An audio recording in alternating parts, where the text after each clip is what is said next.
amazed because the very next day, my obsession was gone from using. I didn't feel the need to use anymore. My whole life changed at that moment, and it really affected me. And from then on, I just wanted to try to keep hold of that feeling. And by coming to church and by attending the groups we have there, it really helps keep the feeling of the Holy Spirit alive in me. And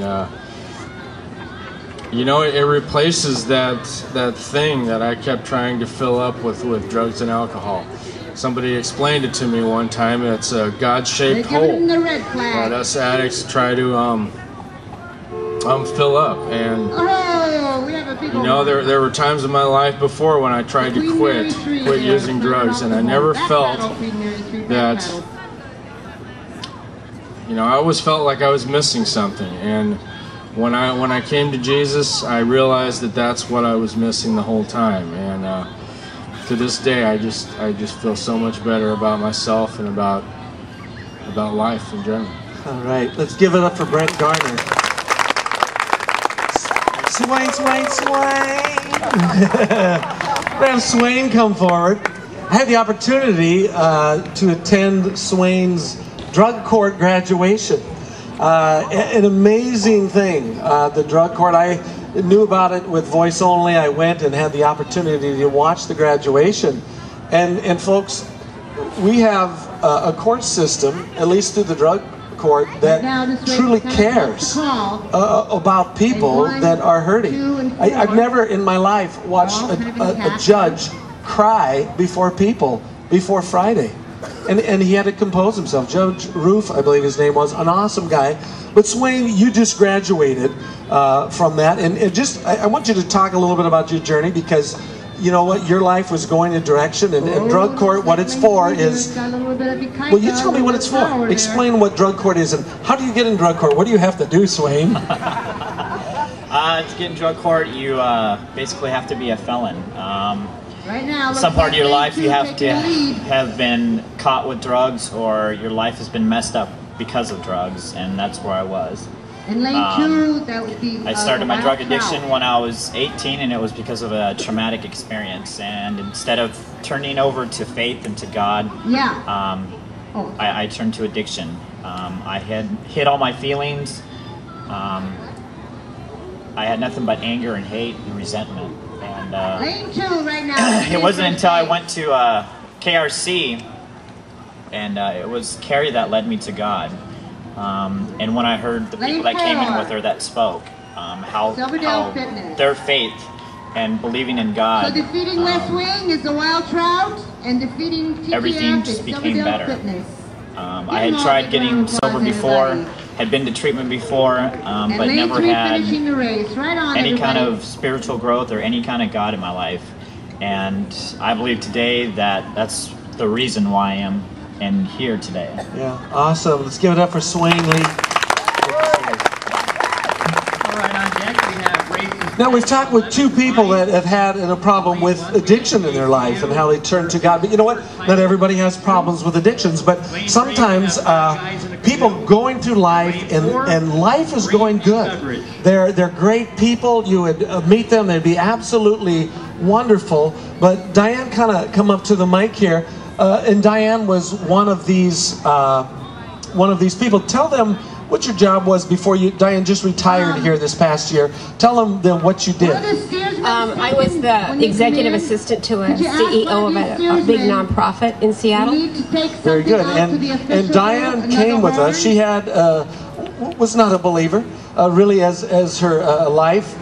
Didn't know who Jesus was, but she had a daughter who was. And tell us about your daughter's interaction with you that led you down to the path of faith in your life. Well, I didn't raise my children as Christians. And that's something that I struggle with today because I have some guilt about that. But my daughter became a Christian on her own, and she started talking to me about the importance of letting Jesus Christ into my life.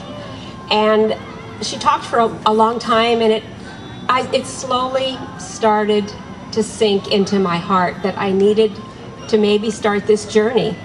So I said to my husband, who's a non-believer, guess what I'm doing tomorrow? He said, what? I said, I'm going to church. Well, after his mouth closed, he said, okay. And so I knew that if I was going to start this journey with Jesus, I needed to go to church. So I looked on the internet for a church, and I found Living Word Christian Center. And my heart was beating pretty hard when I walked up those steps. But I immediately felt at home there. And it's my church home. But becoming a Christian has changed my life. There was something missing in my life before. I didn't even know I was missing something. I thought I'd had a really good life. A happy marriage, 3 great kids that I love with all my heart. But there was something lacking. Well, it's not lacking anymore. Jesus Christ fills my days. I pray all the time. And I am a much happier, much more content person. Awesome. Thank you. Let's give it up for our guests as they make their way back to their seat.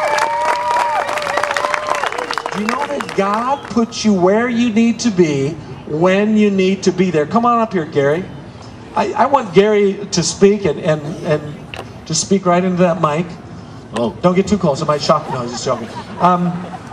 But Gary told me a story. Now, Gary made his commitment to Christ the first of the year. And it was when he was in drug treatment. Was introduced through, in fact, where's Carrie at? Carrie, right over here. Let's give it up for Carrie. Carrie Arndt, who leads HAD Ministry, she was a little late this morning because she was doing a service this morning at the Kitsap Recovery Center, introducing people that are interested to Jesus and what Jesus can do and help them through their recovery. And Gary was one of those ones. And I met Gary, but life was going along good. Gary began to do things God's way. His life began to change. Tell us about the changes that happened in your life when you began to do things God's way. When I was in active addiction, my daughter wouldn't even allow me to be around my grandchildren because of my addiction. My family and I have not communicated. Some of it's not even one word within the last 3 years since my mother passed away. And since I accepted Christ in my life, I'm able to have my grandchildren whenever I want them. I live with them now. And my entire family gets together now, and we're talking, we get along like a family now. So I've got my grandchildren, my family, and everybody back in my life. So you see what happened? So he made the commitment to Christ. He began to do things God's way, in the way in which God says he will bless. Blessings begin to happen. But all of a sudden he ran up upon this something that happened in his life that things weren't so good. Tell us what happened, Gary. Well, I'm in drug court too, and I got pulled over for driving on a suspended license. And Judge Roof gave me 14 days in Kitsap County Jail. Bummer. Going along good, you know, you're turning your life around, and now you have to go to jail. Interesting thing about Gary, when we found out he was going to have to go to jail, his attitude was quite frankly very good. Now, how can you have a good attitude when you're headed for jail? But Gary saw this as something different. It's okay, I can do 14 days. 14 days, piece of cake. But Gary began to look for God's plan, even in a difficult situation. Tell us what happened while you're in jail. Well, to begin with, in drug court, when you get sanctioned, you're supposed to be locked up in the hole. They put me straight into population. And I got to go down to the dorms where I was able to attend church and Bible study and the AA meetings. And while I was in there were 6 people that they were still in active addiction that I knew when I wasn't using. And they all said they noticed a big change in me. They wanted to know what I'd been doing, you know, what I did different. And I said, I got God in my life now. So they all started attending church with me, going to AA meetings and Bible study. 3 of them, when they get out, are going to check into treatment at KRC. And 2 of them wanted to have Carrie come in to talk to them more about HAD Ministries. And they're going to be calling me, and they're going to be attending Living Word Christian Center and HAD Ministries when they get out. You see what happens? When something bad happens in our life, begin to look for God's plan. Let's give it up for Gary as he takes a seat. Thank you, Gary.